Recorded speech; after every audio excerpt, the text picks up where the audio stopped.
सब आ गए? कोई रहता है? हाँ, अटेंडेंस नहीं ले पाऊंगी मैं अभी फिलहाल के लिए।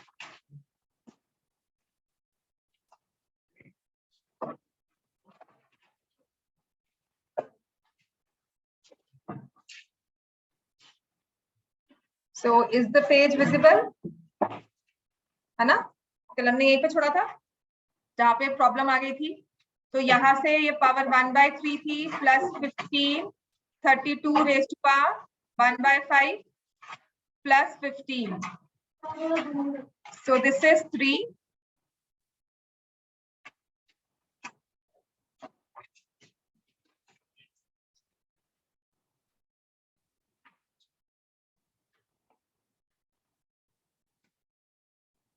Three raised to power 4 whole raised to power 1/4. ये सबका सॉल्व हो गया था ना?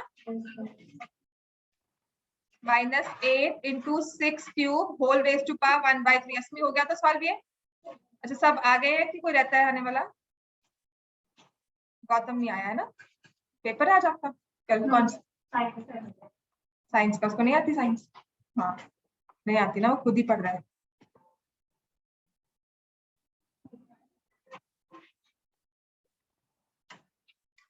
So this is 48 minus 48. Answer will be equal to 0.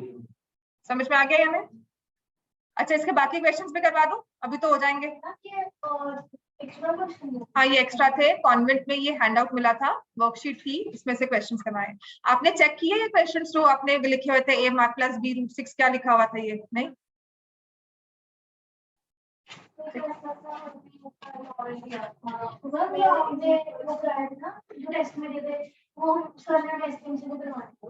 एससीएम्स में बेटा वही होंगे, डिफिकल्टी लेवल वही होगा, बस इनकी फॉर्म बहुत सारे। मतलब मैं आपको 4 क्वेश्चन करवा के कहूंगी यही है, इतने नहीं है, बहुत है क्वेश्चन आपके एग्जाम्पलर में है, एक्स्ट्रा क्वेश्चन बहुत है।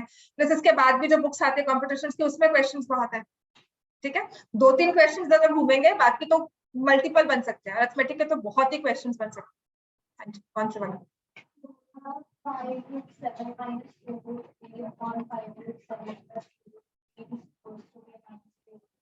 अपॉन है ना ये 5√7।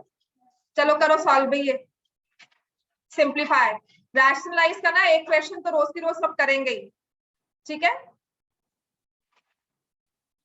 By the end of May paper हो, रैशनलाइजेशन हमें टिप्स पे आती हो, कभी भी कोई क्वेश्चन दिया हुआ है is equal to a plus a minus b√20। ठीक है, और मैंने जो कल क्वेश्चन दिए थे हमें वो भी चेक करते हैं।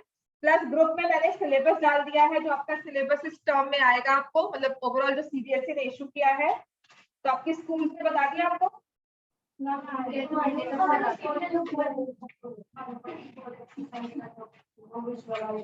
हाँ, 1.4 कट हो जाएगी बस, ठीक है ना? और तो सब है ही है उसमें।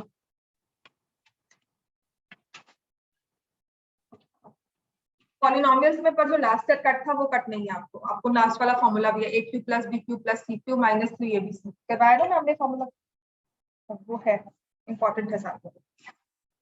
और जो कल 2 क्वेश्चन दिए थे वो सॉल्व हुए? होमवर्क में दिए थे 2 क्वेश्चन, कौन से? सेकेंड वाला नहीं हुआ, तभी मुझे करवाना है। 10 मिनट रोज क्लास के मैं पिछले वाले काम को लगाऊंगी ताकि आप उसे सॉल्व कर सको। और इसके बाद today shall we start with lines and angles, और होमवर्क देने के बाद लाइन्स एंड एंगल्स स्टार्ट कर रही हूँ। हीरोन्स फॉर्मूला से होमवर्क दूंगी और एक इसका ही नंबर सिस्टम का ही दूंगी, ठीक है? और रैशनलाइजेशन भी कर लो 2-3 दिन अभी। इसको हम मल्टीप्लाई किससे करेंगे इसमें बताओ?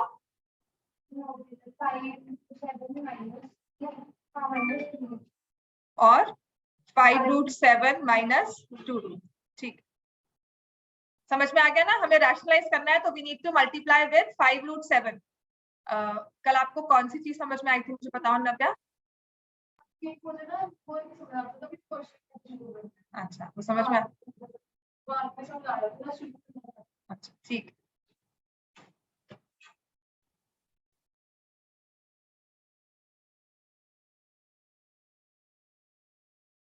करो सॉल्व भाई, इसको मत देखो। I keep on doing time pass, मैं तो करती रहूंगी अगर मैं सॉल्व नहीं करना चाहती तो, ठीक है? बिकॉज आई वांट कि आप अपना एक बार करो, मैं प्रॉम्प्टिंग करती हूँ, वो तो हमेशा आप कभी भी सॉल्व कर सकते हो।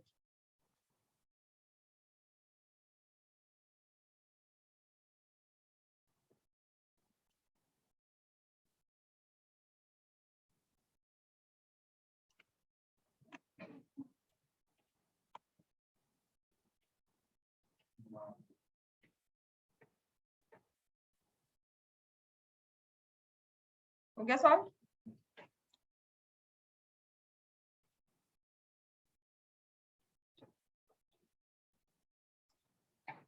दो बच्चे कौन से नहीं आए? सानवी और गौतम। कि आज मैं पंगा नहीं लेने वाली, मैं नहीं छेड़ूंगी इसको, बड़ी मुश्किल सेट हुआ है। This was I was telling my 10th class also कि लोग आपको सच में जब टेक्नोलॉजी की बात आती है ना तो सच में लोग बहुत बेवकूफ बनाते हैं, है ना? You get fraud calls also, वो सब। और इन चीजों में yesterday I sent it for repair और उसने कहा, उसने 2 घंटे अपने पास रखा और कहा कि ठीक है मैं रिपेयर करके दूंगा और भेज दिया ऐसे ही। ठीक है, तो रात को जब मैंने चेक किया कुछ नहीं किया हुआ था, सिर्फ पोर्ट को थोड़ा सा उसने अंदर से कुछ सिस्टम खिलाया होगा और उसने कहा नहीं मैंने पोर्ट चेंज किया है और ये नहीं चल रहा है। ठीक है, तो जब भी ऐसी कोई बात होती है इतना कॉन्फिडेंस हमें हो कि हम जाके झगड़ा कर सके। 2√3 यहां से, तो ऊपर हमारे पास बन जाएगा 5√7 माइनस 2√3 का होल स्क्वायर। क्लियर हो गया राजे? ऊपर क्या टर्म बनेगी बताओ? First term will be 25 into 7 कितना होता है? 175। फिर प्लस या माइनस? माइनस या प्लस? प्लस। कौन सी टर्म लिख रहे हो? a square b square. b square में क्या आएगा? 12 माइनस 2ab माइनस 20√21। 7 3 21। ध्यान रखो इसका ओमिका। नीचे क्या आ जाएगा? 175 माइनस 12, तो ये क्या बन जाता है? This will be 187 minus 20√21 divided by 63। और ये अब हमारे पास आता है a plus a minus b√21। ठीक है, कुछ नहीं होता, a माइनस b√21। अब हम इसमें क्या करेंगे? अब मैं इसको ना आराम से पैरेलल फॉर्म में लिखती हूँ, लाइक दिस। जब ऐसा आ जाए ना तो आपको इसको बिल्कुल स्ट्रेट फॉरवर्ड नेक्स्ट एक लाइन में लिखना है। 187 minus 20√21 upon 163 is equal to a minus b√21। So अब हमें चेक करना है a और b दो अलग टर्म्स हैं, तो मैं यहां पर डिनोमिनेटर को स्प्लिट कर देती हूं।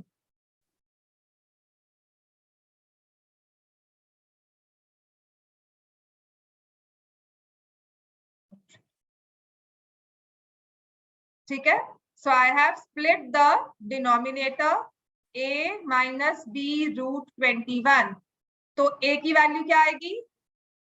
a में रैशनल पार्ट है, इरैशनल नंबर नहीं है, तो आप देखोगे a की वैल्यू क्या होगी पूरी? 187 अपॉन 163, और मैंने ये कोई माइनस नहीं लिखा है। ठीक है, और b की वैल्यू क्या होगी? देखो माइनस b√21 की टर्म किसके साथ मैच करती है? Minus 20 upon 163√21। ये माइनस माइनस कैंसल, √21 कैंसल, तो b की वैल्यू क्या बन जाएगी? 20 अपॉन 163। अब समझ में आ गया? This is the value of a and this is the value of b। कुछ कैंसल होता है तो कर दो, नहीं होता तो ऐसे ही रहने दो, इसको आगे सॉल्व मत करना। डोंट राइट इन पॉइंट्स, नहीं लिखना हमें वो। ठीक है, अगर 2 हो 3 हो तब सोच सकते हो, पर इसको फ्रैक्शंस में ही छोड़ दो। क्लियर हो गया इतना हमें? राइट। अब मैंने आपको कल 2 क्वेश्चन दिए थे, रैशनलाइज वाला सबका हो गया था, सेकंड वाला मुझे करवाना है। उसमें भी क्या टेक्निक हम फॉलो करते हैं मैं आपको वही बताऊंगी। Right, the second question. First वाला सबका हो गया था कि नहीं?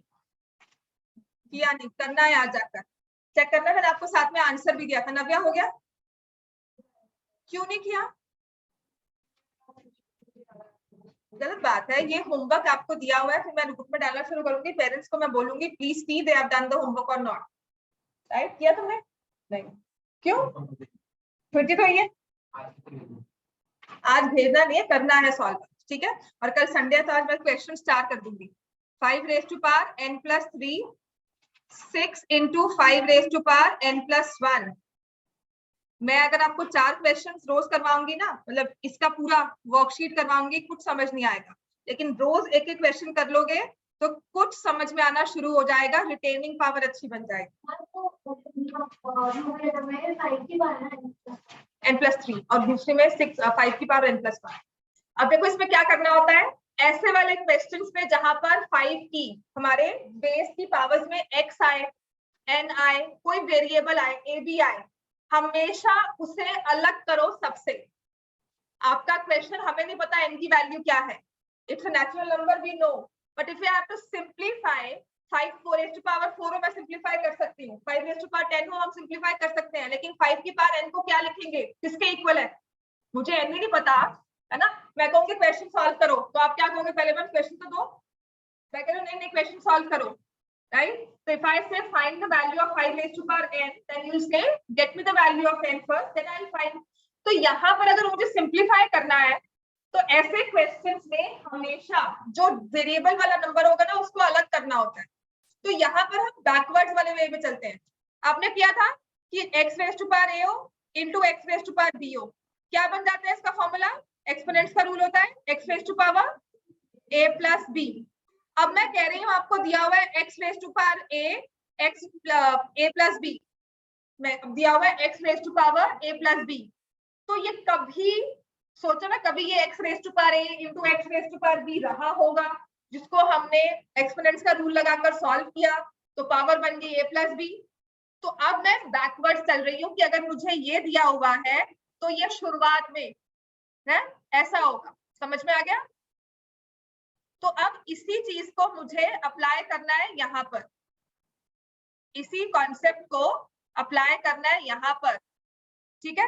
तो मैं क्या लिखूंगी, 5 raised to power n+3 को 5 raised to power n into 5 raised to power 3। 6 तो अकेला ही है इकलौता, उसको छोड़ दो। 5 raised to power n+1 क्या हो जाएगा, बोलो, समझ में आ गया, राइट? अस्मी समझ में आ गया। नीचे तो 9 into 5 raised to power n है, यहाँ पर भी n अकेला है और दूसरी वाली टर्म में भी n हमारा अकेला है। अब मुझे क्या करना है, यहाँ पर 5 raised to power n है और यहाँ पर 5 raised to power n है,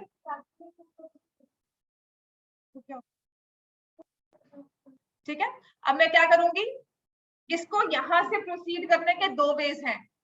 I take 5 raised to power n common from the numerator, 5 raised to power n common ले लिया, यहाँ क्या बन गया, इस टर्म में से 5 raised to power n बाहर निकाल दिया तो कौन सी टर्म रह गई, 5 raised to power 3, कॉमन निकालना आता है ना। और सेकंड वाली में क्या रह गया, ये वाली टर्म चली गई, -6 into 5, समझ में आ गया सबको, कॉमन निकालने का मतलब समझ में आ गया। ऐसे ही नीचे कॉमन निकालो, अंदर टर्म्स क्या रह जाएगी ब्रैकेट्स में, 9 minus 2 स्क्वायर, है ना। हाँ जी, ये दो 5 raised to power n क्या करेंगे, इसको कट कर देंगे क्योंकि ये दोनों में कॉमन आ गए, इसके साथ ये मल्टीप्लाई में है इसलिए। अब यहाँ पर क्या रह गया, 5 क्यूब कितना होता है, 125 minus 30, 9 minus 4 कितना हो जाएगा ये, 95/5 which is equal to, math करके आंसर क्लियर हो गया। अब आपको वर्कशीट जो मैंने अभी करवाई है, अभी दी थी, उसमें से सिर्फ एक क्वेश्चन करवाऊंगी जो आपको करना है अभी, और इसके बाद हम स्क्वायर वाले में आएंगे, राइट। वो पॉलिनोमियल्स के साथ साथ क्वेश्चंस को कवर कर लेता है, पर अभी हम उस पर फोकस करके सिर्फ नेक्स्ट स्टेप आपको जो मैंने सिखाना है नंबर सिस्टम में वो सिखाऊंगी, ठीक है। इसमें क्वेश्चन दिया हुआ है,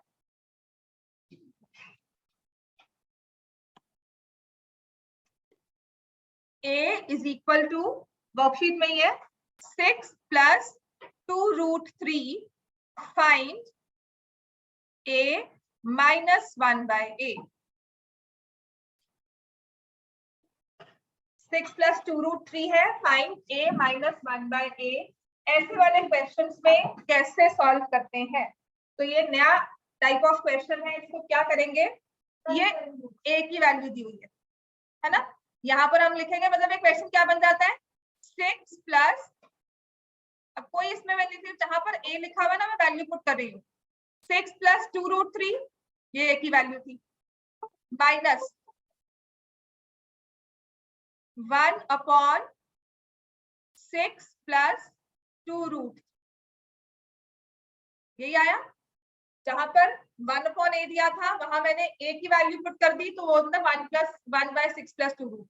अब क्या करना चाहिए इसको, ये तो आपका नंबर है इन द न्यूमरेटर, समझ में आता है, लेकिन यहाँ पर रैशनलाइज, जहां पर 1/a दिख गया और डिनोमिनेटर में मुझे इरैशनल नंबर दिख गया, तो my first step will be to rationalise it. 6 plus 2√3 को मैं रैशनलाइज करूंगी, किसके साथ मल्टीप्लाई डिवाइड करेंगे, 6 माइनस 2√3, समझ में आ गया ना हमें। So now we know how to find the rationalising factor. बस अब मैं इस चीज को अलग से सॉल्व कर रही हूँ, 6 प्लस 2√3, 1/6 प्लस 2√3 से रैशनलाइज किया, 6 माइनस 2√3,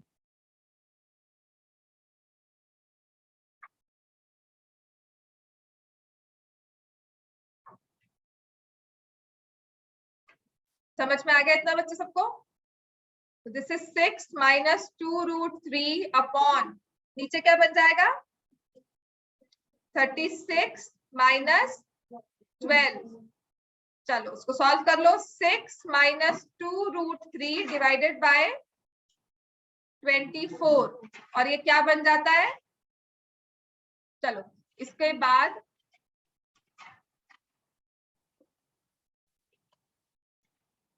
कॉमन ले लिया, कॉमन क्या लेंगे, 2, यहाँ क्या रह गया, 3 माइनस √3 अपॉन 24, 2 और 24 कैंसल, क्या बन गया ये 12। तो मेरे पास आता है 3 माइनस √3 अपॉन 12, समझ में आ गया। ये तो हमने सॉल्व किया है, 3 माइनस, किसको सॉल्व किया था, 1/, मतलब इस पूरी टर्म को अगर मैं सॉल्व करती रहूं रैशनलाइज करके, तो ये टर्म बन जाएगी। तो can I replace this term with this term, 1/6 plus 2√3 की जगह ये मैं सर्कल वाली चीज लिख सकती हूँ, 3 माइनस √3/12, है ना। तो ये हमारा क्वेश्चन अब क्या बन गया, 6 प्लस 2√3 माइनस, अगर माइनस है तो नंबर ब्रैकेट में आ जाएगा, 3 minus √3/12।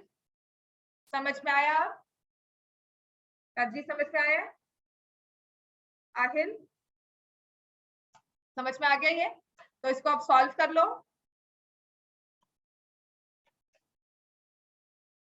So this will be 6 plus 2√3 minus 3 minus √3, और यहां पर मैंने लिख लिया नीचे 12। अब क्या करना चाहिए, एलसीएम 12 ले लें, तो ये हो जाएगा 72 plus 24√3 minus 3 plus √3, so this will be 69 plus 25√3/12. This is the answer. यहाँ तक क्लियर है हमें, राइट। तो अभी आपने यही क्वेश्चंस की प्रैक्टिस करनी है, मैं आपको 2 क्वेश्चंस अभी दे रही हूँ, 24 plus √3, 24√3 plus √3, 24x plus x, है ना। चलो लिखो, समझ पे आ गया बच्चे कि नहीं,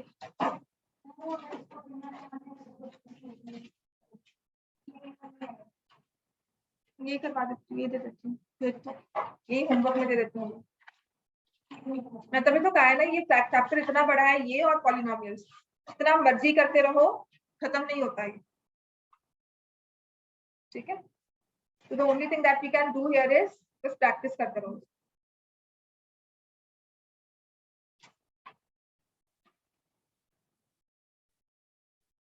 भेज दिया।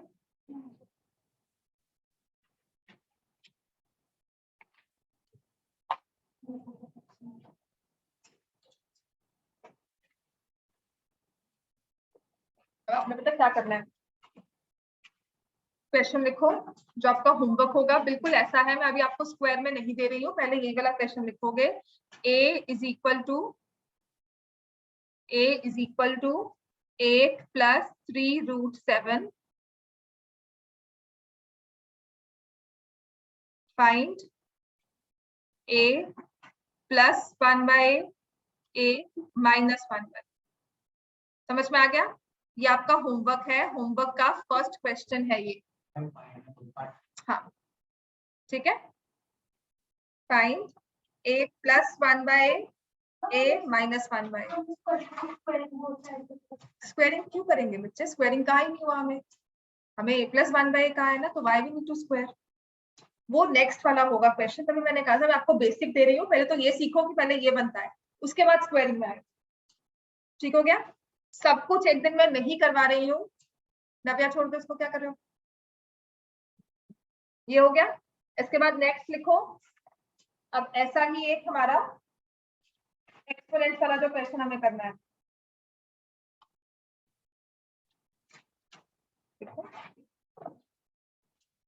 सिंप्लीफाई नहीं, होमवर्क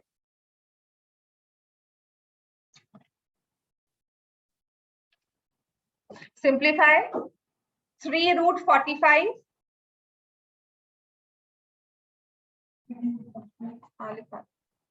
3√45 माइनस √125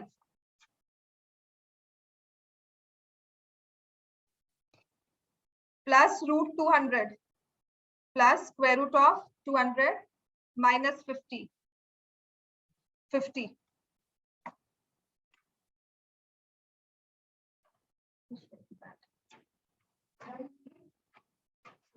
हाँ अच्छा, हिरॉन्स फॉर्मूला का क्वेश्चन लिखो। 50 वो लिख लो। अभी एक हिरॉन्स फॉर्मूला का क्वेश्चन लिखो, उसके बाद I start with lines and angles. ठीक है,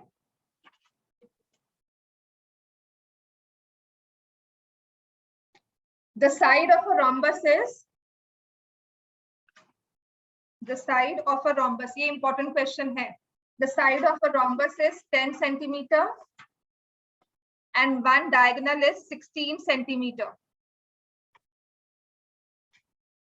Side of a rhombus is 10 centimeter, one diagonal is 16 centimeter. Find the area of rhombus. DAV में ना क्वेश्चन तो मतलब मिलता ही मिलता है आपको पेपर में। The side of a rhombus is 10 centimeter, one diagonal is 16 centimeter. Find the area of the rhombus.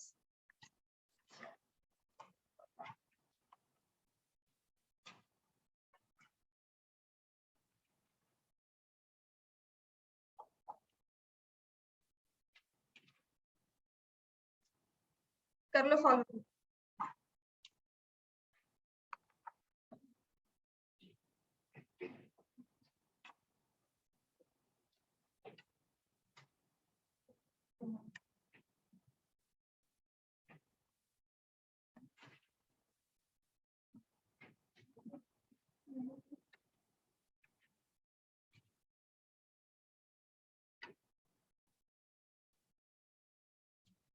Second question था आपका, side of rhombus is 10 centimeter. चलो काम सारा and diagonal is 16 centimeter. Find area of rhombus. ये आपका homework है, ठीक है।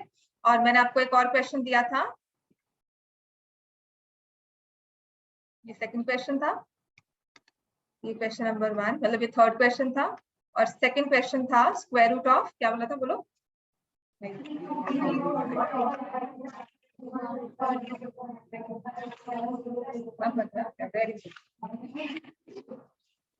मैं ऐसे बोलूं ना, 3√45 minus square root of 125 plus square root of 200 minus square root of 50 ये थर्ड क्वेश्चन। अच्छा, फोर्थ क्वेश्चन एक्सपोनेंट्स का जो आपको देना है, जो जरूरी है, इक्वेशन वाले क्वेश्चन है, राइट।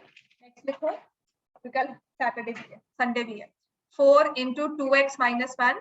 संडे अच्छे से मनाना, सुबह जल्दी मत उठना, आराम से सुबह उठना, ठीक है। रोज सुबह उठते हो, लेकिन पढ़ाई उसके बाद करनी है, थोड़ी सी पढ़ाई की, ठीक है। मैं ये नहीं कहती हूँ सॉल्व फॉर एक्स, तो क्या हो गया, ये तो सब चलता रहेगा। सी, आपने 2 साल घर बैठकर देखा है क्या हाल हुआ हमारा, है ना। आई रिमेम्बर फर्स्ट ईयर में बच्चा 10th में जब पहली बार लॉकडाउन हुआ था, the students they actually cried. Online class में ना उनके फेस देखने वाले होते थे, तो एक बच्चे का तो मैंने कैमरा ऑन करवाया and she was on the verge of breaking out, मतलब वो तो बस फूट कर रो पड़ी वहां पर कि I am like tired of sitting at home. June 30th की बात की, ये 2 महीने हो गए थे, मई 31st की बात थी कि मार्च से घर बैठे हैं, पढ़ाई करते जा रहे हैं, कुछ नहीं है, कुछ नहीं है। तो अभी आपके पास एंटरटेनमेंट है ना, स्कूल जाते हो, यहाँ आते हो, तो वैल्यू करो इस चीज को। और रोज न्यूज आते हैं ना, मुझे तो अटैक ही आते हैं कि प्लीज ऑनलाइन क्लास ना हो दोबारा। आप लोग पता नहीं अच्छे खुश होते हो कि नहीं, पर मैं बिल्कुल भी खुश नहीं होती उस चीज से। होते हो ऑनलाइन क्लास हो जाए दोबारा, तो my kids are very happy.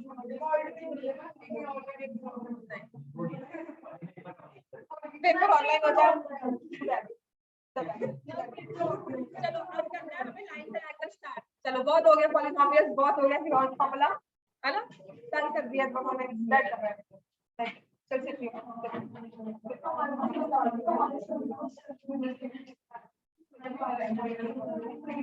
ये इतना चैप्टर लंबा है ना, इसमें मैं आपको और भी बहुत कुछ करवा सकती हूँ अगर मैं प्रैक्टिस कर रहा हूँ। तो the only thing is then it gets too much, बहुत ओवरवेलमिंग हो जाता है कि हाय खत्म ही नहीं हो रहा, ये भी है, कितना याद कर लेंगे।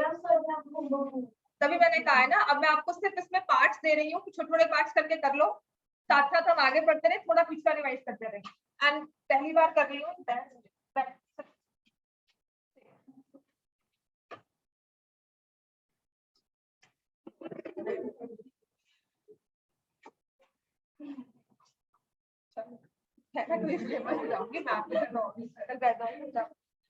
चल अब करना है हमें लाइन्स एंड एंगल्स, ठीक है। ज्योमेट्री का फर्स्ट चैप्टर है और इस पर आपको यूक्लिड ज्योमेट्री भी है। चैप्टर 5 जो 2 साल से डिलीट हो रहा था वो भी है, उसमें से भी क्वेश्चन आ जाते हैं, पता है।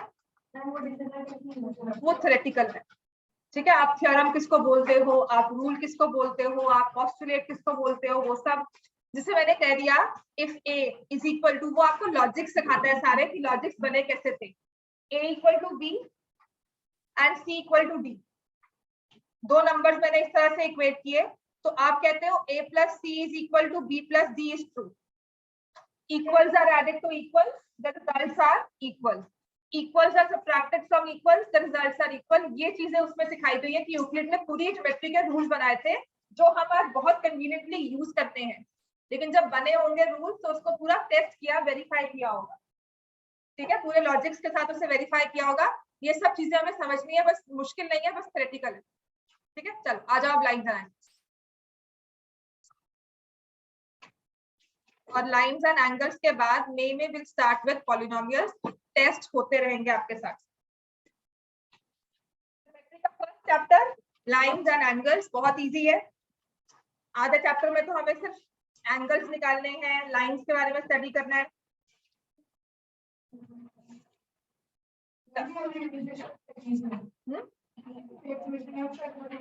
बाकी करवा दूंगी, काफी करवा दूंगी, सिलेबस ट्रैक करवा दूंगी, ठीक है। प्रैक्टिस जितनी मर्जी हो।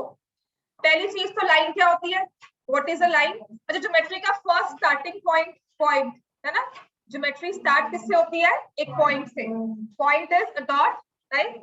एक स्टार्टिंग हमने लिख लिया और इसको नेम करते हैं एज ए, कैपिटल लेटर से of the English alphabet, capital letter से नेम करते हैं।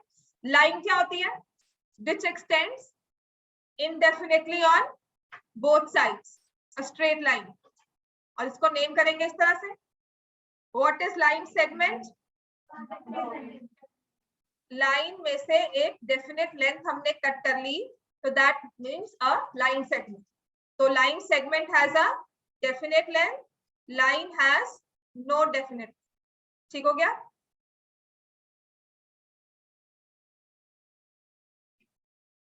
तो जब मैंने लाइन को नेम किया ए बी, इसका मतलब इसकी लेंथ को स्पेसिफाई किया गया है। लाइन सेगमेंट को या लाइन को हमने नेम दिया है ना, तो यहाँ तो मुझे पता है कि इट्स लाइन, तो इसकी कोई लेंथ नहीं है। लेकिन जब मैंने कहा line A B is 5 centimetre, इसका मतलब क्या है, उसकी लेंथ स्पेसिफाई कर दी, आप स्केल में मेजर करके मार्क करोगे 5 सेंटीमीटर। इतना क्लियर हो गया? तो जब हम कहते हैं ना दो लाइन सेगमेंट्स इक्वल है, A B is equal to C D, इसका मतलब क्या हुआ, दोनों की लेंथ सेम है, राइट? अब इसके साथ आता है रे। व्हाट इज अ रे? हाँ, एक side. So when I talk of a ray, that means one fixed point and extends indefinitely on the other side. Ray has one fixed point. It has one fixed point and it extends indefinitely on the other side. इतना clear हो गया? रे की specific length होती है? नहीं। अच्छा, इसके बाद आता है, अगर हम लाइंस बना रहे हैं प्लेन में हमारी सरफेस पे, तो दो रेस को इकट्ठा करके क्या बन जाता है? If I join two rays with their starting point, दो रेस को उनके स्टार्टिंग पॉइंट से हमने ज्वाइन कर दिया, तो ये फिगर क्या बोलते हैं इसको? एंगल। और ये जो दो रेस हैं ये क्या बन जाती है? एंगल की आर्म्स। और इस ओ को क्या बोलते हैं? Vertex of the angle. Angle को नेम कैसे करते हैं? एंगल एओपी और बीओए और angle O, directly angle O भी लिख देते हैं। समझ में आ गया ना? हाँ, ये बहुत बेसिक है, जब लिखवाऊंगी ना आगे क्वेश्चन सॉल्व करते हैं तो समझ नहीं आता। अब आते हैं टाइप्स ऑफ एंगल्स। लिखो, इसमें दो चीजें हम नहीं सीखेंगे, टाइप्स ऑफ एंगल्स। सबसे पहला एंगल क्या होता है? एक्यूट एंगल, ठीक है, जिसे हम क्या बोलते हैं? It is less than 90 degree. Cute सा एंगल बनता है, तभी उसे कहा गया है a cute angle. Very cute angle, right? छोटा सा प्यारा सा एंगल है ये हमारा acute angle, less than 90 degree. हाँ, क्या बोला? 120 डिग्री अच्छा है? हाँ, पर वो एक्यूट नहीं है ना। थोड़े बच्चे बड़े हो जाते हैं तो क्या होता है, वही बच्चे बदमाश हो जाते हैं, है ना? हाँ, क्यूटनेस खत्म हो जाती है उनकी, जैसे तुम लोग हो, शुरू में ऐसे चुपचाप बैठे हुए थे। Right angle means exactly 90। Right angle means exactly 90 degree. और राइट एंगल का ये सिंबल होता है, ठीक है? तो जहां पर भी ये सिंबल स्पेसिफाई किया गया है, मतलब एंगल की वैल्यू आपको दी है 90। अब चाहे मैंने ऐसे लिख दिया हो और कुछ भी सिंबल मार्क नहीं किया तो 90 सपोज नहीं करना। The moment I put this symbol, चाहे मैंने वो ऐसे बनाया हुआ है और मैंने कहा 90 डिग्री, ऐसे सिंबल बना दिया, तो figure is not drawn to scale but this is exactly 90 degree. समझ में आ गया? ये चीज ध्यान रखना, दिखने में नहीं है, मैम देखने में लग रहा है, वो नहीं करना हमें। जब तक हमें स्पेसिफाई नहीं किया हुआ हम नहीं मानेंगे। और उसके बाद थर्ड है ऑब्ट्यूज एंगल। ऑब्ट्यूज एंगल हम क्या बोलते हैं? Which is more than 90 degree.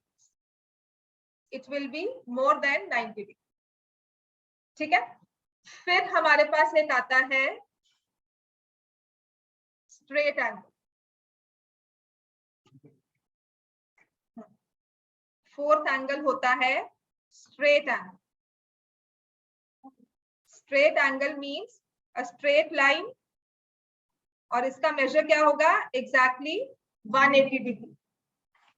Straight angle 180 degree, exactly 180 जो होगा उसको हम बोल देंगे स्ट्रेट एंगल। इतना क्लियर हो गया? और इसके बाद होता है कंप्लीट एंगल 360 डिग्री, ठीक है? तो नेक्स्ट है कंप्लीट एंगल, जो सर्कल में घूम गया और उसे हमने कहा it will be this 360 degree. अब जो नई चीज हमें समझनी है, रिश्ता फोन साइड पर रखो, बंद कर दो। हाँ, कुछ मत देखो, डेफिनेशंस नहीं आएंगी आपको, मैथ्स का पेपर है, प्रैक्टिकल पेपर नहीं है, ठीक है? तो इसके बाद जो नेक्स्ट हमारे पास आता है नंबर 6, जो आपको टर्म याद भी रखनी है, और वो है रिफ्लेक्स एंगल। ये कौन सा होता है? 0 डिग्री से 90 के बीच में गया तो हमने कहा क्यूट एंगल। 90 एग्जैक्ट हुआ तो हमने कहा राइट एंगल, 90 से 180 गया तो हमने कहा ऑब्ट्यूज, 180 एग्जैक्ट हो गया तो हमने कहा स्ट्रेट, और फिर 360 एग्जैक्ट हो गया तो हमने कहा कंप्लीट। तो 180 और 360 के बीच की फिगर को हमने, इस वाली रेंज को हमने कोई नेम नहीं दिया, उस एंगल को क्या बोलते हैं? Reflex angle. तो रिफ्लेक्स एंगल का मतलब है, रिफ्लेक्स एंगल क्या होगा? लेस देन 360 डिग्री, क्योंकि अगर 360 डिग्री के इक्वल हो गया तो हमने कहा कंप्लीट एंगल है, और मोर देन कितना होगा? 180 डिग्री। समझ में आ गया? तो आपके क्वेश्चंस में यहाँ पर कहीं ना कहीं लिखा होता है find the reflex of angle ए। जैसे कि मैंने ये एंगल बनाया, इसका वर्टेक्स ले लिया A, this is B, this is C, तो एंगल ए ये है, और कहते हैं find the reflex of angle A. तो आपको कैसे घूमकर जाना है? बाहर से, इस तरह से। समझ में आ गया? तो reflex of angle A will be the marked red portion. हाँ, तो हम क्या करेंगे? 360 माइनस angle C A B. Clear हो गया? 360 माइनस angle C A B is the reflex of angle A. लिख लो इस चीज को, बाद में फिर हम कंफ्यूज होते हैं रिफ्लेक्स निकालना कैसे है। तो we'll find the complete angle 360, उसमें से जो छोटे वाला एंगल अंदर बन रहा है, अभी ऐसा भी हो सकता है, नॉट ओनली ए क्यूब, ये था आपका B A C. Find the reflex of angle A, तो आपको क्या करना है? यहाँ बाहर, तो यहाँ पर भी वही है 360 माइनस एंगल बी ए सी। आपका ये वाला एंगल एक्यूट भी हो सकता है, राइट भी हो सकता है, ऑब्ट्यूज भी हो सकता है, तो रिफ्लेक्स हमेशा 360 से उस एंगल को माइनस करना है। इतना क्लियर हो गया? ठीक है ना? अब इसके बाद आते हैं टाइप्स ऑफ एंगल्स के बाद, बिकॉज हमारा चैप्टर ही क्या था? Lines and angles. तो इसके बाद हमारे पास है, लिख लिया सबने? ये कुछ रहता है इसमें? चलो, इसके बाद हमारे पास आता है कि अगर दो एंगल्स मैंने ऐसे ड्रॉ किए लाइक दिस, एक ही ऐसे, और इसके बीच में ऐसे लाइन, तो इन दो एंगल्स को हम साथ साथ वाले एंगल्स को क्या बोलते हैं? Adjacent angles. ठीक है ना? मैंने बोल भी दिया कि साथ साथ में है। इनमें क्या होता है? वन रे is common, one arm is common, right? तो इनको हम बोलेंगे एडजेसेंट एंगल्स। इन एडजेसेंट एंगल्स का सम क्या है? एंगल एबीसी है, पर कोई मेजर दिया हुआ हमें नहीं। ठीक हो गया? फिर भी मेरे पास नंबर तो नहीं है ना कि 60 है, 40 है, कुछ भी हो सकता है ना? एक्यूट भी हो सकता है, ऑब्ट्यूज भी हो सकता है, राइट भी हो सकता है, एनी एंगल, राइट। और जरूरी नहीं है बीडी बाइसेक्ट ही करें। मान लो मैंने 90 डिग्री ड्रॉ किया, ये सिर्फ आपके मैं कॉन्सेप्ट क्लियर कर रही हूँ, बाद में पता क्या कहते हैं? मैम बाइसेक्टर होगा, क्योंकि ये सेंटर में है, ये ऐसे पास कर रहा है, ये बाइसेक्टर ही है। एडजेसेंट एंगल्स दिए हैं, बाइसेक्टर उसने लिखा नहीं, तब तक लेना नहीं है। This could be 40 degree, let me say 60 degree, and this could be 30 degree. If I go by exact, मतलब फिगर के अकॉर्डिंगली चलूं मैं, तो ये कुछ ऐसा लगता है। तो BD इसमें बाइसेक्टर नहीं है। ठीक है? Is BD the bisector? क्या बोलोगे? Yes or no? No. Is BD angle bisector? तो आपने कहा no. But is are the two angles? Are these two angles adjacent? Yes. समझ में आ गया ये हमें? ठीक है? अब मान लो इन दो एडजेसेंट एंगल्स का सम, टू एडजेसेंट एंगल्स, इनका सम जो है इट इज 90 डिग्री। तो ऐसे एंगल्स को हम क्या बोलते हैं? Complementary angle. जरूरी नहीं वैसे एडजेसेंट हो। कॉम्प्लीमेंट्री एंगल्स बेसिकली होते क्या है? वो दो एंगल जिनका सम क्या है? 90 डिग्री। ठीक है? Two angles whose sum is 90 degree are called complementary angle. समझ में आ गया इतना? सप्लीमेंट्री सम मानी थी होगी। ठीक है? तो ये भी बहुत जरूरी है। इसका मतलब अगर एक एंगल x है तो दूसरा एंगल क्या होगा?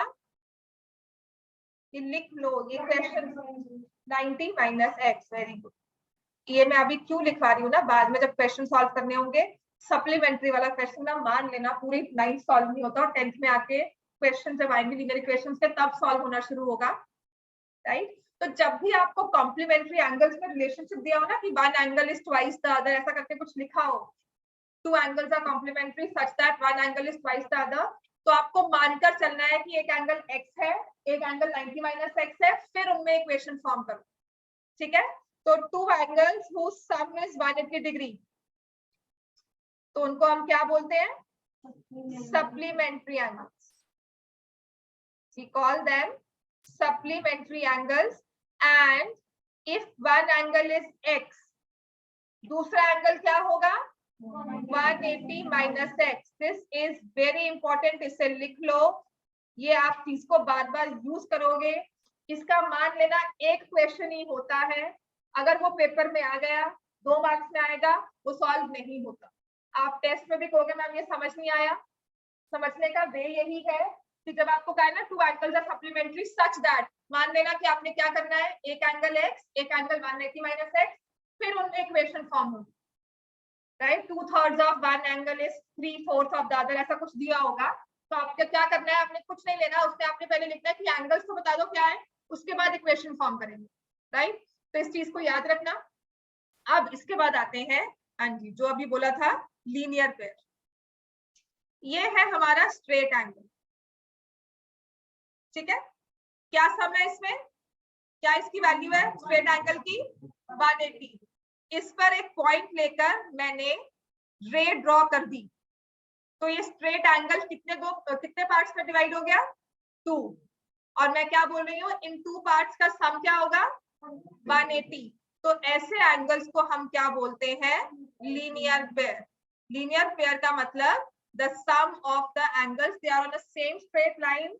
2 एंगल है, 2 का ग्रुप है ना, आपस में पेयर है, उन दोनों का सम क्या होगा? 180 डिग्री। और इसमें एक आर्म कॉमन होगी, कुछ नहीं है, तो एडजस्टमेंट एंगल्स लिखा हुआ है, ठीक है। ये देखो पेज 91, प्रॉपर डेफिनेशन इसमें ऐसा कुछ नहीं है, तो इसने ये लिखा है A B C and this is D। Straight line पर एक रे आपने ड्रॉ कर दी, ठीक है। तो 2 एंगल्स बन गए, उन 2 एंगल्स का सम है 180 डिग्री, और उनको हम बोलते हैं लीनियर पेयर। तो इसमें लिखा है if the non common arms AB and BC in figure 6.2 form a line, then it will look like figure 6.3. In this case, angle ABD and angle DBC are called linear pair of angles. कि जब 2 angles का सम 180 हो जाएगा तो वो हमारा एक linear pair के फॉर्म में आ सकता है, उनमें एक आर्म कॉमन होगी, ठीक हो गया। दोनों एडजेसेंट एंगल्स होंगे, एक आर्म कॉमन होगी, नॉन कॉमन आर्म्स एक स्ट्रेट लाइन फॉर्म में। क्लियर हो गया? अच्छा चलो अब एक जनरल नॉलेज का क्वेश्चन देते हैं आपको, तो अभी जो पढ़ा है ना वही है, ठीक है।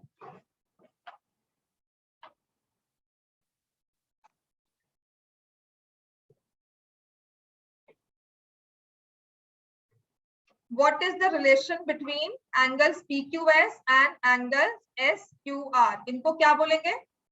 Adjacent angles, ठीक है। इसमें आप लिखोगे they are, लिखो they are adjacent angles। मैं आपसे पूछ रही हूँ relation between, what do you call these 2 angles? They are, आप लिखोगे adjacent angles, ठीक है ना। So you'll write they are adjacent angles, PQS and SQR. What is the measure of PQS plus angle SQR? इनका सम क्या है, क्या होगा बताओ? इनको अगर ऐड करेंगे तो किसके इक्वल आना चाहिए? एंगल PQR, ठीक है ना। The sum should be equal to angle PQR. अब मुझे कहना है कि ये 2 एंगल्स जो है ना, इन दोनों एंगल्स का सम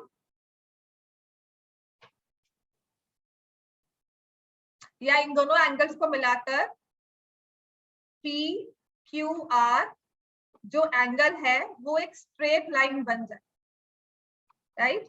टू मेक, लिखो, to make angle PQR a straight line,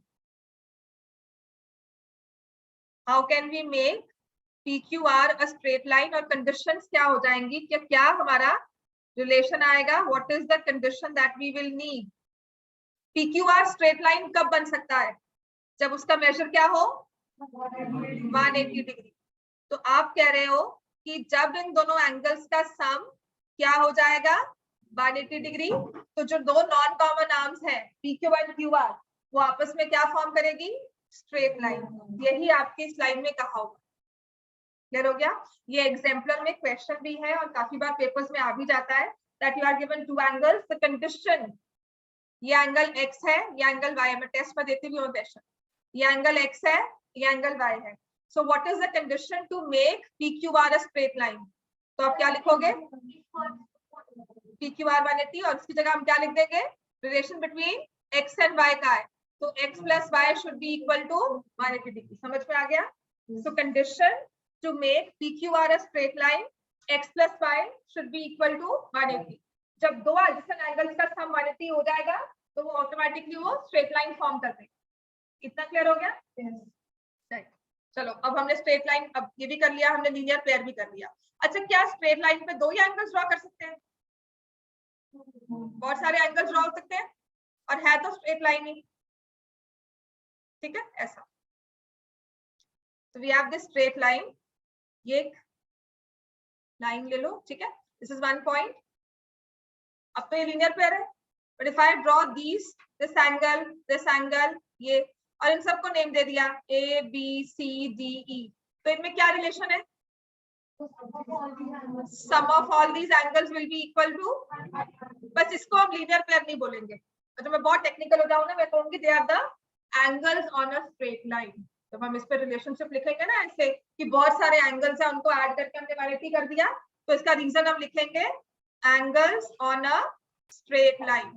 Monday को आपका होमवर्क चेक होगा और आपका टेस्ट होगा नंबर सिस्टम का, हाँ जी, डिलीटेड पोर्शन छोड़कर जितना भी है रैशनलाइजेशन, जिसे मैंने आपको पहले टेस्ट दिया था वैसा ही टेस्ट होगा। 5 क्वेश्चन 6 क्वेश्चन जितने दिए थे वैसा ही। समझ में आ गया। पता होता रहेगा डिले ऐसे ले लो, क्योंकि मैंने हेरोइंस फॉर्मूला टेस्ट लेना है, कोऑर्डिनेट के 1-2 क्वेश्चन रहते हैं जो करवाने हैं, उसका भी टेस्ट लेना और पढ़कर आना है इस बार। ओके मैम, होमवर्क करके नहीं आए हो, ओके मैम, कर दूंगा कब, पेपर्स के बाद ऐसे। अच्छा पता क्या है, पेपर लेट जल्दी किसी की बात नहीं होती, तैयारी उतनी होती है, पढ़ाई सबकी वैसी ही होगी। पेपर चाहे आपका लास्ट में मार्च में कर लोगे ना, टेंशन मार्च में ही होगी। रेगुलर पढ़ने का मतलब ये है कि वो टेंशन थोड़ी कम हो जाए, है ना, बिल्कुल तो खत्म हो नहीं सकती, थोड़ी कम हो जाए। चलो अब आ जाओ next, 2 lines in a plane, ठीक है। तो कैसे है, 2 लाइन्स है, कैसे जा रही है आपस में, एक इधर से, one is going like this, other is going like this. So what do we call these 2 lines? They are intersecting lines. They are intersecting lines. Intersecting lines. At how many points can the 2 lines intersect? Exactly 1 point. So हम लिखेंगे 2 lines can have only 1 intersection point. लिखो 2 lines in a plane. ये सब चीजें छोटी छोटी जो चीजें ना, यही यूक्लिड ज्योमेट्री है, हमें पता है, लेकिन इसको प्रूव करना है, क्योंकि जब हम इसे आगे कॉन्सेप्ट्स में यूज करते हैं तो हम कहते हैं क्यों ऐसा क्यों, राइट। ये चीजें प्रूव की हुई है विद एक्सपेरिमेंट्स, सॉल्विंग करके, फिर इसके रीजन से हमने यूनिवर्सल रीजन दिया हुआ है कि कहीं भी जाओगे, यहाँ बैठोगे, कहीं और बैठोगे, स्पेस में बैठोगे, 2 लाइन्स है, अगर वो इंटरसेक्ट कर रही है तो वो एक ही पॉइंट पे करेंगे, ठीक है। तो 2 different lines if they're intersecting, then they will have only 1 point of intersection. अब इस पॉइंट ऑफ इंटरसेक्शन पे ना 4 एंगल्स बनते हैं, एंगल 1 2 3 4, इन सब को ऐड कर देंगे तो क्या बनेगा सम 360 डिग्री, क्योंकि पूरा सर्कल घूम गया, this is a complete angle, ठीक है। फिर इसके बाद देखो एंगल 1 और एंगल 2 का रिलेशन आपस में क्या है, जो स्ट्रेट लाइन थी, हाँ उसके बाद भी उस पर एंगल 1 और एंगल 2 का रिलेशन क्या है? एंगल 1 प्लस एंगल 2 क्या हो जाता है? 180 डिग्री। समझ में आ गया? Linear pair. तो जब भी आपको लीनियर पेयर या एंगल्स इन स्ट्रेट लाइन देखना है, पहले लाइन को देखो। हम क्या करते हैं, कोशिश होती है, मतलब गलती कहाँ होती है, दैट आगे क्वेश्चन भी है, हमें लगता है कि लीनियर पेयर बन रहा है, लेकिन पहले लाइन को चेक करोगे फिर देखोगे, तो हमेशा पहले लाइन को पॉइंट आउट करो, उसको हाईलाइट करो। तो ऐसे ही सीडी पर दो एंगल्स बनते हैं, लाइन सीडी पर कौन कौन से? Angle 1 and angle 4। अगर इस तरफ से देखते हैं 2 एंड 3, ठीक है, तो ये भी सम 180। क्लियर हो गया? अब इसी को जो आपको आगे प्रूव भी करना होगा, आपकी थ्योरम है next, two lines in a plane when they intersect, we have 4 angles which are formed at the point of intersection. एक तो एंगल्स हैं साथ साथ एडजेसेंट, वो हो गए सप्लीमेंट्री, और एक पता क्या होता है, एक दूसरे के ऑपोजिट में है। जैसे कि इसको देखो, 3 के साथ क्या होगा? 1 का ग्रुप है ना, ये आपस में बैठे हैं ऐसे। 2 के साथ किसका रिलेशन होगा? 4 का। तो इनको हम क्या बोलते हैं? Vertically opposite angles and they are equal. अब किसी ने भी अगर रीजन में VOA लिखा ना, मैं -2 दिया करूंगी, चाहे 2 मार्क का क्वेश्चन है ना, अगर -1 मार्क का क्वेश्चन तो -2 हो जाएगा। हमने क्या लिखना है, पूरे स्पेलिंग लिखो, वर्टिकली ऑपोजिट, हाँ लिखो पूरा ही, they are vertically opposite angles, opposite, ठीक है, और स्ट्रेट लाइन पर। अब मान लो तुम्हारे वाला क्वेश्चन, बस उसको आंसर करती हूँ, इसके बाद और नहीं पढ़ा रही, इतने रूल्स काफी है, आज पढ़ लो, कल हम थ्योरम करेंगे और आपकी एक्सरसाइज फर्स्ट वाली एक्सरसाइज जो है वो सॉल्व होनी शुरू हो जाएगी, ठीक है ना। अब देखो तुम्हारा वाला रूल क्या है, हाँ जो बहुत इंपॉर्टेंट है, अच्छी बात है जो पूछ लिया है ना।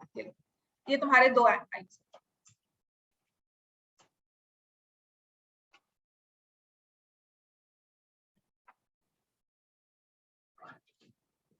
सभी एंगल्स को name they. Now I say angle 2 equal to angle 6, true or false? False। क्यों?